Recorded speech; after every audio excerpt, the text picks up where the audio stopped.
ताज्या बातम्यांसाठी ABP माझाला subscribe करा आणि बेल आयकॉन प्रेस करा।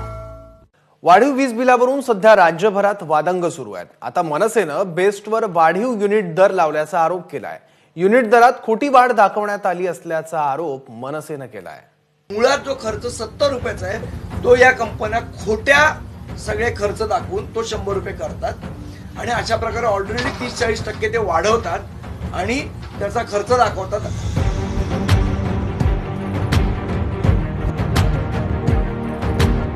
एकीकडे कोरोनाच्या काळात वाढीव वीज बिलामुळे लोक वैतागलेले असतानाच आता मुंबईतील बेस्टनं युनिट दर वाढवल्याचा आरोप मनसेनं केलाय।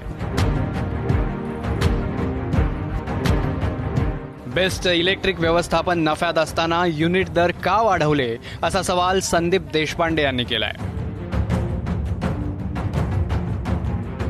एवढंच नाही तर बेस्ट महाव्यवस्थापकांच्या राजीनाम्याचीही मागणी केली आहे। आता तर माझ्या मते बीएसटीवर त्वरित बीएसटीचे जे जीएम आहेत त्यांच्यावर त्वरित फसवणुकीचा गुन्हा दाखल झाला पाहिजे।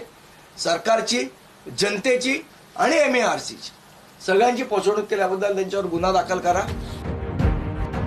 बेस्ट समितीनं मात्र नियमानुसारच काम सुरू असल्याचा दावा केलाय। 98% तक्रारीमध्ये वीज वापर केलेल्या युनिटमध्ये कोणती वाढ अथवा बदल आढळून आला नाही। प्रत्यक्ष रीडिंग घेऊनच आता बिलं देण्यात आली आहे। बिलाच्या रकमेत झालेली वाढ ही मुख्यतः 1 एप्रिल 2020 पासून टेरिफमध्ये झालेल्या वाढीमुळे आहे।